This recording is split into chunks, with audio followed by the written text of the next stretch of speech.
Lives of the Most Eminent Painters, Sculptors, and Architects by Giorgio Vasari. Life of Francesco Granacci, Il Granaccio, painter of Florence. Great, indeed, is the good fortune of those craftsmen who are brought into contact, either by their birth or by the associations that are formed in childhood, with those men whom Heaven has chosen out to be distinguished and exalted above all others in our arts, for the reason that a good and beautiful manner can be acquired with the greatest facility by seeing the methods and works of men of excellence. Not to mention that rivalry and emulation, as we have said elsewhere, have great power over our minds.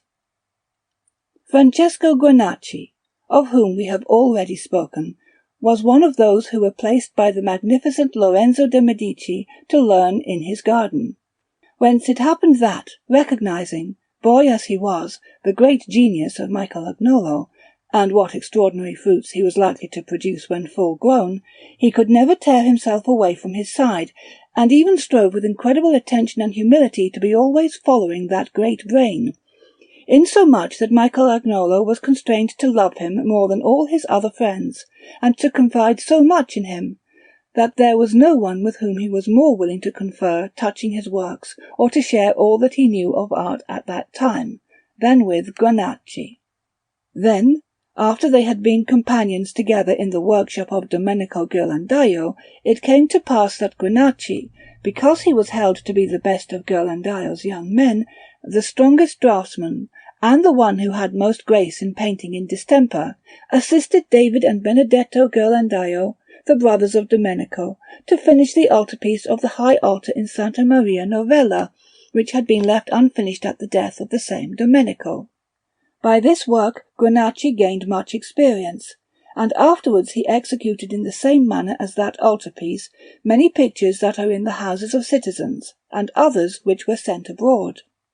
And since he was very gracious, and made himself very useful in certain ceremonies that were performed in the city during the festivals of the Carnival, he was constantly employed by the magnificent Lorenzo de Medici in many similar works, and in particular for the masquerade that represented the triumph of Paulus Aemilius, which was held in honour of the victory that he gained over certain foreign nationals. In this masquerade, which was full of most beautiful inventions, Granacci acquitted himself so well, although he was a mere lad, that he won the highest praise. And here I will not omit to tell that the same Lorenzo de Medici, as I have said in another place, was the first inventor of those masquerades that represent some particular subject, and are called in Florence canti, for it is not known that any were performed in earlier times. In like manner Granacci was employed in the sumptuous and magnificent preparations that were made in the year 1513 for the entry of Pope Leo X, one of the Medici, by Jacopo Nardi, a man of great learning and most beautiful intellect, who, having been commanded by the Tribunal of Eight to prepare a splendid masquerade, executed a representation of the triumph of Camillus. This masquerade, in so far as it lay in the province of the painter, was so beautifully arranged and adorned by Granacci that no man could imagine anything better, and the words of the song, which Jacopo composed, began thus: Contempla in quanta gloria sei salita, felice alma Fiorenza, poiché dal ciel discesa, with what follows: For the same spectacle Granacci executed a great quantity of theatrical scenery, as he did both before and afterwards.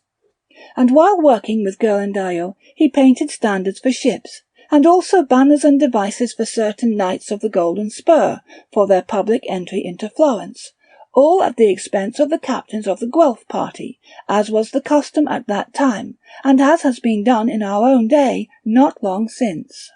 In like manner he made many beautiful embellishments and decorations of his own invention for the Potenze and their tournaments.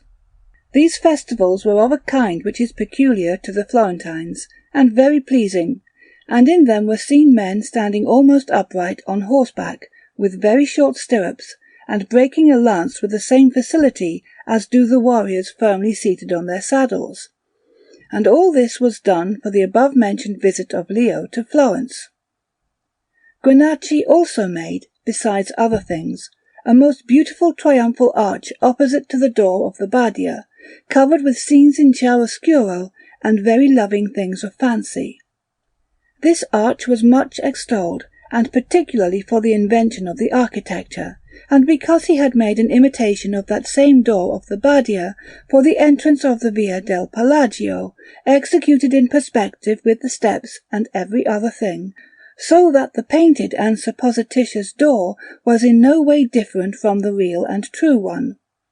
To adorn the same arch he executed with his own hand some very beautiful figures of clay in relief, and on the summit of the arch he placed a great inscription with these words: Leoni decem pont, max, fidei cultori. But to come at length to some works by Granacci that are in existence, let me relate that, having studied the cartoon of Michelangelo Buonarroti, while the latter was executing it for the great hall of the palace, he found it so instructive and made such proficience that, when Michelangelo was summoned to Rome by Pope Julius II, to the end that he might paint the vaulting of the chapel in his palace, Granacci was one of the first to be sent for by Buonarroti to help him to paint that work in fresco after the cartoons that he himself had prepared. It is true that Michelangelo, being dissatisfied with the manner and method of every one of his assistants, afterwards found means to make them all return to Florence without dismissing them, by closing the door on them all and not allowing himself to be seen.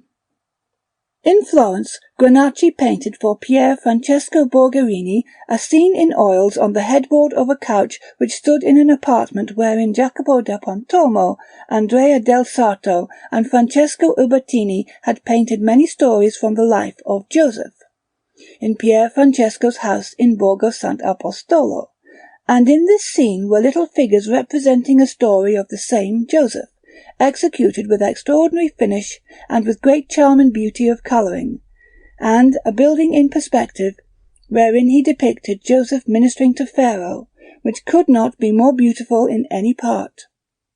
For the same man also he painted a round picture, likewise in oils, of the Trinity, or rather, God the Father supporting a Christ crucified. And in the church of San Piero Maggiore there is a picture of the Assumption by his hand, with many angels and a St. Thomas, to whom the Madonna is giving the girdle.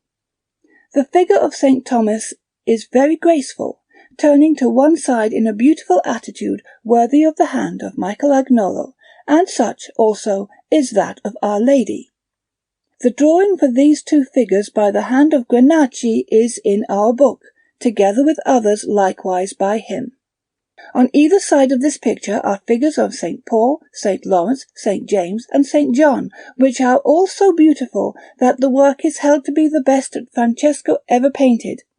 And in truth, this work alone, even if he had never executed another, would ensure his being considered to be, as indeed he was, an excellent painter.